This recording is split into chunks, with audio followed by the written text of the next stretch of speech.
l'examen de la loi de programmation militaire est toujours un événement, d'une manière générale, dans le contexte particulier de l'installation de la nouvelle présidence de la République et les événements dont on se souvient tous du mois de juillet, elle prend une singularité qu'on imagine, mais c'est surtout le contexte géopolitique mondial qui lui donne un relief vraiment très particulier.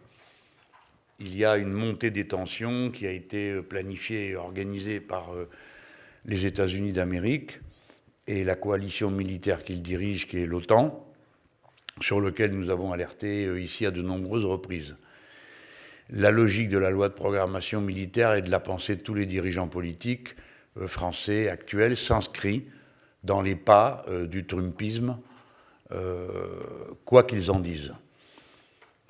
Quelles que soient les distances qu'ici ou là on voit marquées par le vocabulaire, la réalité géopolitique, c'est celle que trace Trump. À partir de là, je suis frappé de voir que les arguments essentiels du pouvoir sont toujours aussi vides, à mes yeux, de contenu, parce qu'on dit on va faire un effort extraordinaire, consacrer 2% du PIB, blablabla, tout ça.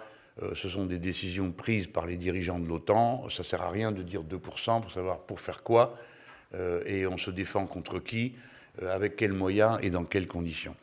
Voilà ce qui a conduit le regard de mes amis, membres de la commission de la Défense, qui vont présenter leurs observations sur le sujet, et s'il y a besoin, ben je reviendrai s'il y a besoin. Je me mets là.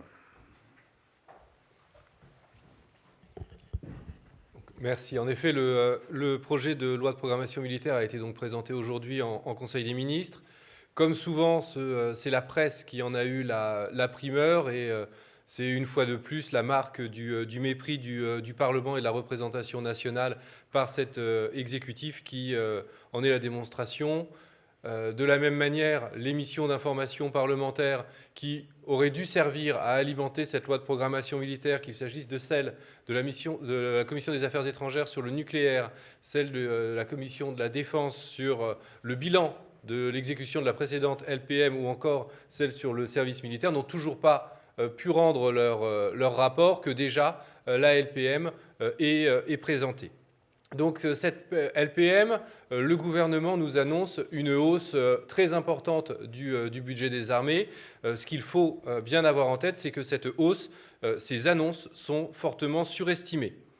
Jean-Luc Mélenchon l'a dit, l'objectif des 2% du PIB qui a été annoncé par le président Macron dans sa campagne présidentielle et qui serait mis en pratique par cette loi de programmation est un objectif qui est dicté par l'OTAN sans avoir réellement pensé à quoi vont servir ces 2%. C'est d'une certaine manière mettre la charrue avant les bœufs. Bien évidemment, il faut réfléchir à la forme de nos armées, à nos objectifs géostratégiques et en fonction de ça, déterminer les moyens que nous allons attribuer aux armées. Cette hausse va être fortement grévée par le choix unilatéral du président de reconduire les deux forces de dissuasion nucléaire, qu'il s'agisse de la force sous-marine ou de la force aéroportée, et surtout de leur rénovation. Parce que d'un point de vue technologique, la plupart des experts considèrent que nous aurions pu attendre, que ce n'était pas la priorité du moment, et d'un point de vue stratégique, nous devons nous interroger sur l'importance de ces deux forces. Et je rappelle que dans l'Avenir en commun, nous nous prononcions pour utiliser la négociation internationale sur la dissuasion nucléaire et donc la diminution des armes nucléaires, et nous proposions d'utiliser le verrou de la force aéroportée pour entamer ces discussions. Le fait le plus marquant, c'est que Emmanuel Macron engage ses successeurs et donc fait donc des promesses qu'il n'aura pas à tenir. En effet, 60% de ces 300 milliards qui sont promis portent sur les dernières années de la loi de programmation, c'est-à-dire 2023, 2024, 2025, vous l'aurez constaté, après la fin de son quinquennat. C'est donc une augmentation d'une certaine manière hypocrite parce que ce sera au prochain gouvernement de faire les efforts les plus importants. De la même manière, l'article 14 de la loi de programmation des finances publiques sur les restes à payer va fortement gréver les possibilités du ministère des Armées d'engager des plans pluriannuels d'équipement. Et donc, on le sait bien, hein, le ministère de la Défense est un ministère très particulier qui utilise beaucoup les restes à payer parce que c'est comme ça que fonctionnent les programmes d'armement pluriannuels. Avec cette loi de programmation de finances publiques, sa marge de manœuvre va se retrouver diminuée, même si on nous vend des exceptions. Aujourd'hui, rien n'est garanti. Enfin, sur cette augmentation, il faut bien évidemment prendre en compte le fait que les opérations, les surcoûts des OPEX vont être intégrés dans le budget des armées à hauteur de 700 millions d'euros. C'est-à-dire que nous allons avoir dans le budget des armées plus de 1 milliard consacré aux opérations extérieures, alors que jusqu'à maintenant, il s'agissait ces surcoûts OPEX étaient financés par un interministériel. Donc cette augmentation du budget des OPEX est problématique à plusieurs titres. Tout d'abord, ça marque une absence de réflexion, tout d'abord philosophiquement, parce que quand le pays est en guerre, c'est la nation entière qui doit contribuer à cet effort de guerre. L'intégrer sur le budget des armées, c'est faire porter la responsabilité de la guerre aux militaires. C'est un changement majeur qui n'est pas, à notre sens, acceptable.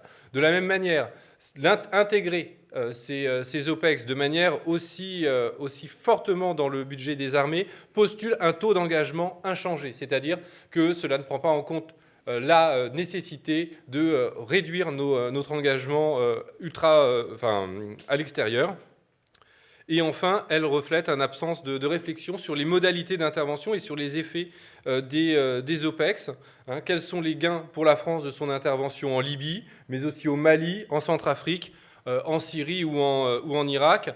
On le voit aujourd'hui, l'intervention en Syrie et en Irak mène à ce que nos alliés kurdes à Afrin soient bombardés. Donc, quel est aujourd'hui le bilan géostratégique de ces opérations extérieures ?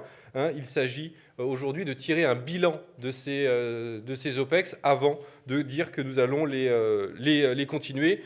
Nous profitons de cette conférence de presse pour également rappeler que l'exécutif décide de toutes ces opérations en dépit de l'article 35 de la Constitution qui est interprété, à notre sens, avec beaucoup de légèreté par l'exécutif qui ne revient jamais devant le Parlement pour valider ses choix d'intervention. Je vais donner maintenant la parole à Alexis. Merci. Bastien Lachaud a été précis. Il va de soi que ce qui touche les questions de défense nationale touche les questions de souveraineté nationale, d'indépendance. C'est ce qui nous sert de fil conducteur dans nos réflexions et qui est ce qui surplombe nos critiques. Je vous dirai quelques mots sur le fait que, parmi les critiques que nous portons à ce qui nous est présenté aujourd'hui, c'est la réaffirmation de notre présence au sein de l'alliance militaire nommée OTAN. Et nous profitons de cette conférence de presse pour réaffirmer que nous sommes pour sortir de l'OTAN, plus que jamais. Car nous ne partageons pas les intérêts des États-Unis. Et ce sont les États-Unis qui dominent cette alliance militaire. Ils ont, vous le savez, un budget de 600 milliards de dollars qui constitue leur budget de la défense, 700 bases militaires à travers le monde. Et en vérité, le complexe militaro-industriel est un volant d'entraînement de l'économie américaine qui les empêche mécaniquement, si je puis dire, d'œuvrer à la paix comme nous le souhaitons. Si nous dirigeons ce pays, la France doit être une puissance de paix, agir de manière totalement indépendante, et notre seule participation à l'OTAN, en vérité, nous empêche de pouvoir être un élément moteur de cette volonté politique. De manière générale, je dirais que nous refusons toute alliance militaire automatique et permanente qui pourrait nous faire entrer en guerre, finalement, aussitôt qu'un pays allié serait attaqué par son voisin. C'est une question majeure. Nous ne sommes pas, par exemple, des ennemis de la Russie, bien au contraire, ou d'autres pays, même si nous gardons toute notre souveraineté et notre indépendance par rapport à ce pays. Nous ne voulons pas, par ce jeu belligène, comme nous entendons parfois de la part d'autres pays étrangers, être entraînés dans une guerre qui ne serait pas la nôtre. Mais soyons concrets, la soumission de l'OTAN a des conséquences pour notre industrie d'armement, car le matériel français que nous produisons, que nous utilisons, doit être OTAN compatible. Est-ce que les Français le savent ? Ça veut dire concrètement que tout ce que nous produisons doit avoir cette OTAN compatibilité. À l'inverse, l'indépendance exigerait une industrie de défense autonome, libérée des logiques de marché, et c'est la raison pour laquelle nous ne nous retrouvons pas dans les décisions qui sont prises actuellement. La France, dans le cadre de l'OTAN, est sommée d'acheter du matériel américain sur étagère, comme on dit, c'est-à-dire non pas le commandant, mais du matériel déjà existant. Et si on sort de l'OTAN, ça amènerait à ce que un rétablissement des règles de l'acquisition par l'armée française de matériel français. Et donc tout cela annulerait des achats de logiciels nord-américains pour équiper nos armées, etc. On y reviendra si vous le souhaitez. Donc première critique, nous sommes pour cette sortie de l'OTAN. Nous considérons d'ailleurs que les traités de l'Union européenne sous-traitent notre défense nationale à l'OTAN. Nous considérons que l'Europe de la défense n'est pas une alternative à l'alliance des traités Atlantique Nord, car pour nous, l'Europe de la défense, en vérité, est une chimère. Nous ne partageons pas, nous n'avons pas une communauté d'intérêts avec d'autres pays européens. Je l'évoquais tout à l'heure. Nous n'avons pas d'intérêt avec la Pologne ultra-atlantiste et, comme je l'évoquais tout à l'heure, nous ne considérons pas, par définition, tel qu'il est de bon ton aujourd'hui, la Russie comme un adversaire qui devrait nous préparer à une guerre demain. Voilà donc les conséquences que ça a. Un exemple parmi d'autres, l'utilisation par exemple de l'A400M, qui est un avion de transport militaire développé par Airbus pour le compte de 7 pays européens membres de l'OTAN, amène à ce qu'aujourd'hui nous soyons en contradiction avec les commandes d'autres pays. J'en reste là pour ne pas être trop long. Deuxième sujet sur lequel nous voulions insister, qui est un sujet sur lequel nous sommes déjà intervenus, nous désapprouvons le fait que notre industrie d'armement voit sa dépendance remise en cause, notamment en raison du fait qu'elle vend des exportations vers des pays douteux, qui actuellement mènent la guerre. Vous le savez, il est parfois une mode qui consiste à nous interroger sur des pays assez éloignés de la France.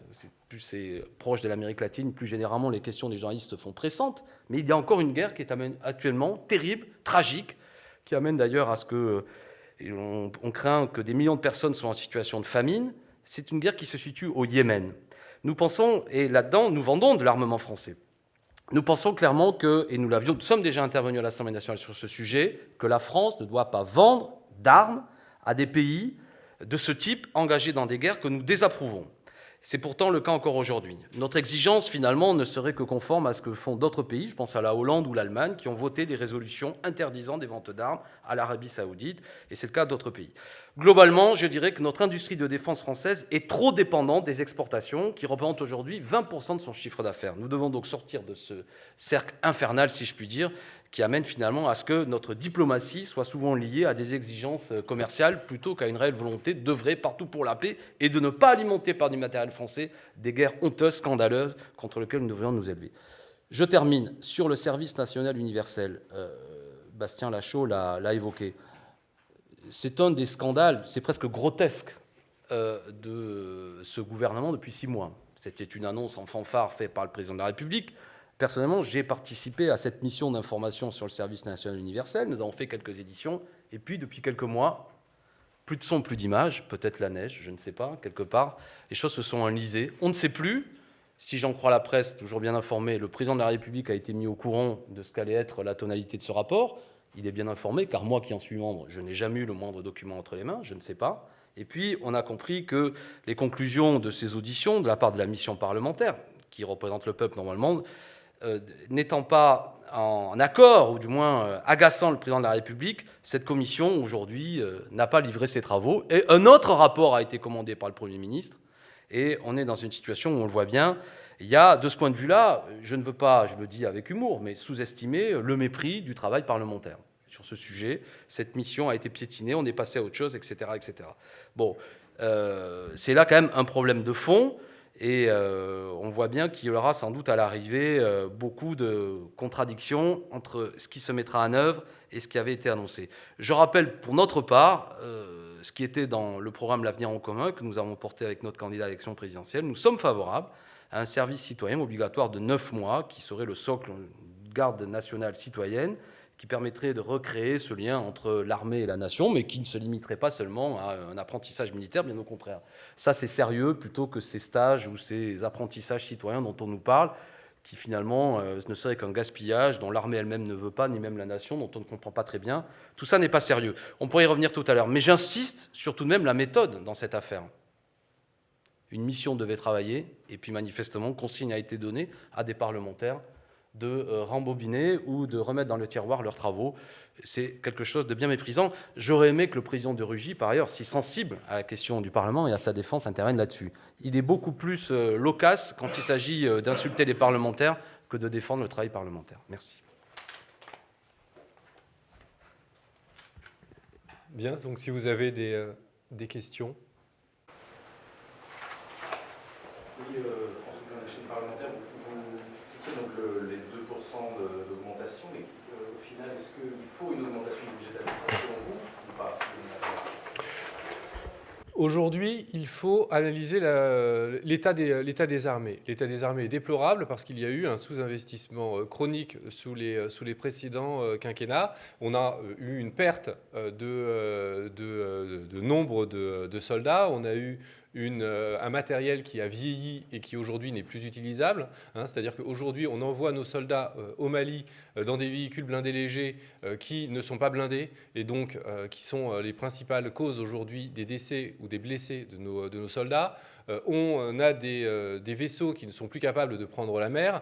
Donc oui, aujourd'hui, il faut réinvestir dans du matériel, mais il faut cibler les matériels qui doivent être aujourd'hui remplacés, et donc en fixant des principes et des priorités. Et ce que nous reprochons à cette loi de programmation militaire, c'est qu'elle essaye de faire plaisir à tout le monde, elle ne fixe pas les priorités, et donc les moyens ne sont pas forcément mis là où on en a besoin. Et je rappelle que le général de Villiers a démissionné en juillet en expliquant qu'il avait besoin d'une augmentation immédiate de ces moyens, et donc d'une courbe qui monte tout de suite et se stabilise vers la fin.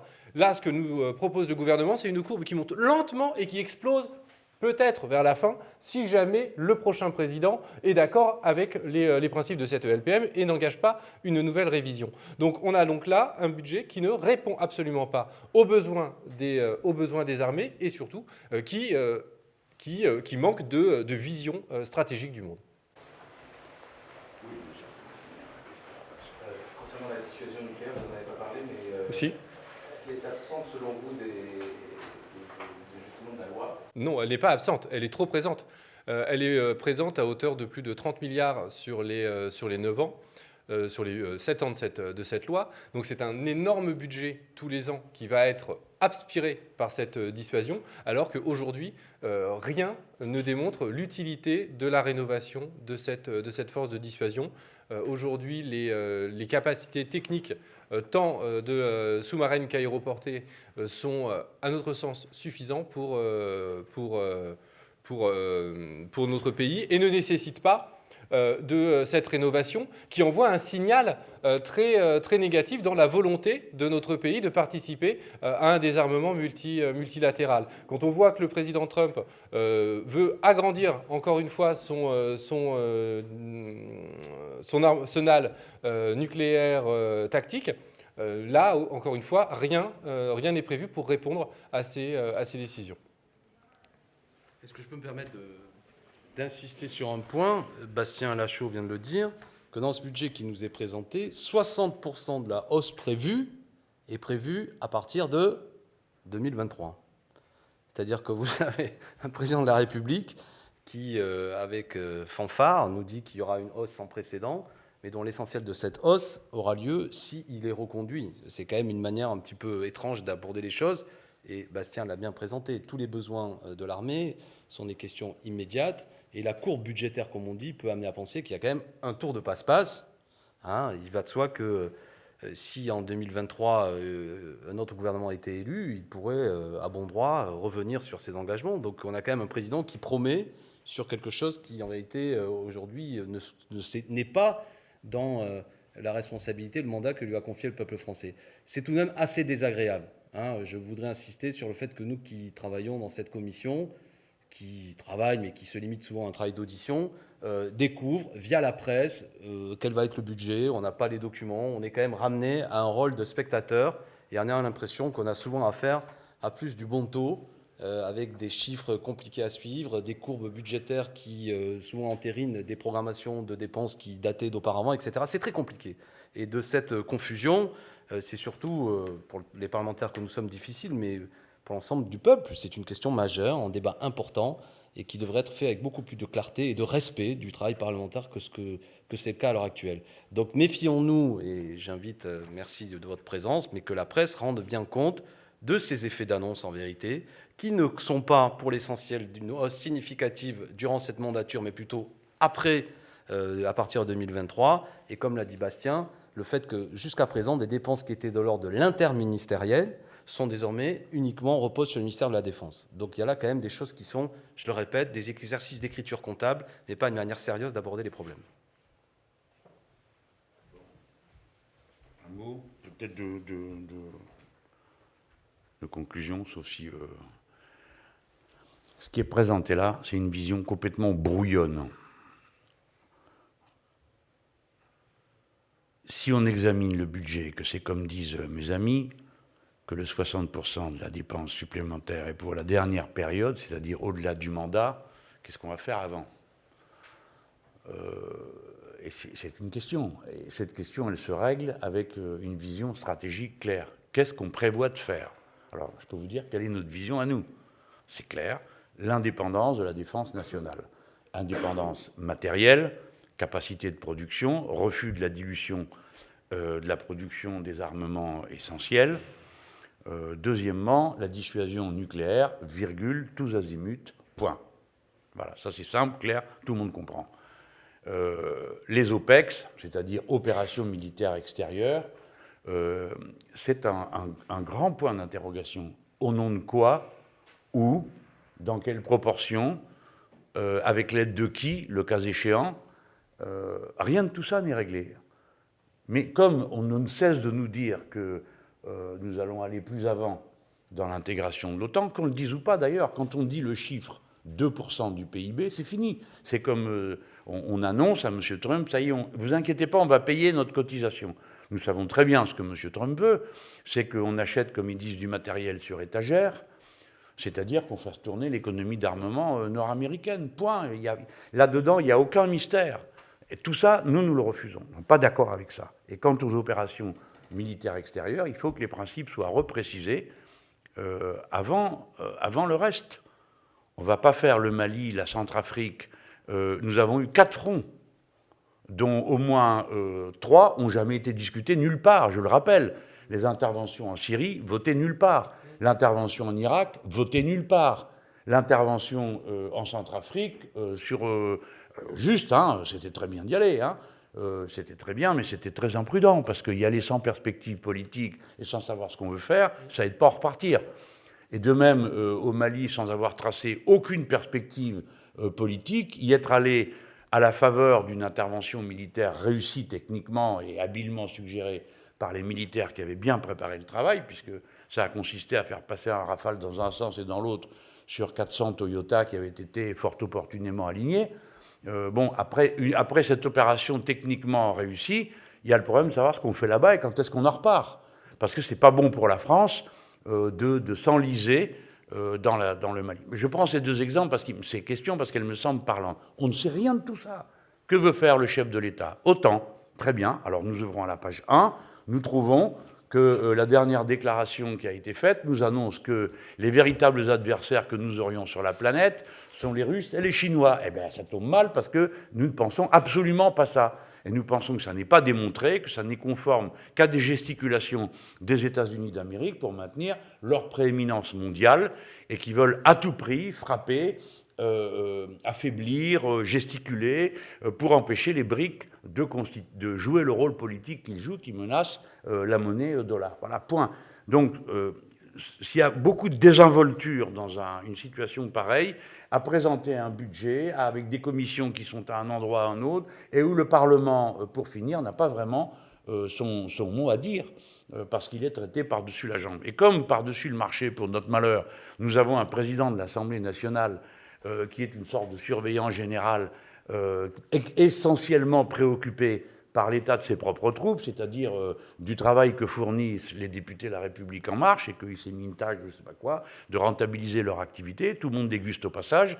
C'est à lui qu'il devrait revenir d'être le premier à dire, en tant que président de l'Assemblée nationale, je vous dis que le Parlement a un rôle fondamental sur ces questions. Enfin, bon sang, c'est la paix ou la guerre. C'est pas simplement un budget comme un autre. C'est un budget qui engage profondément la patrie. Bon. Et je le trouve absent, désert, il n'est pas là. Et apparemment, les autres que ça devrait intéresser, ça n'a pas l'air de les intéresser davantage. Et on va s'apprêter comme ça, si ça continue comme ça, si c'est ça le ton sur toute la loi de programmation militaire, ben vraiment, il est temps qu'on arrive pour en finir. C'est QFD.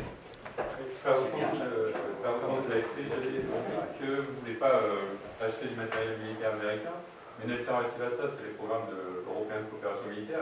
Vous êtes aussi contre l'Europe de la défense. C'est donc vous pensez que budgétairement, la France doit supporter seule des programmes lourds comme l'équivalent d'un 401, une sorte, ça fait 2% du PIB, ça serait beaucoup plus. Quand on voit les surcoûts liés au programme A400M qui est passé de 20 milliards à 27, parce que uniquement on n'a pas réussi à se mettre d'accord avec nos partenaires européens sur le cahier des charges initial, qu'il a évolué, etc., qu'il faut une version par pays. Je ne suis pas sûr que les programmes européens fonctionnent si bien. Si on compare les résultats de l'Eurofighter par rapport au Rafale, le Rafale est quand même un avion qui est aujourd'hui plus efficace que l'Eurofighter. Et donc là, le projet d'Airbus d'un avion de 6e génération au niveau européen, aujourd'hui, rien ne nous garantit que cela va fonctionner quand on sait que les Allemands veulent acheter le F-35 américain, que les Espagnols hésitent. Bref, on est dans une situation où, à partir du moment où il n'y a aucune garantie que l'ensemble des pays européens soient d'accord pour acheter le matériel qui serait produit par des entreprises européennes, là, on part sur quelque chose qui est problématique techniquement. Et après, il y a la raison politique qu'expliquait Alexis. C'est-à-dire qu'il n'y a pas aujourd'hui d'intérêt stratégique commun à l'ensemble des pays européens. Sinon, ça se saurait et ça se serait déjà vu.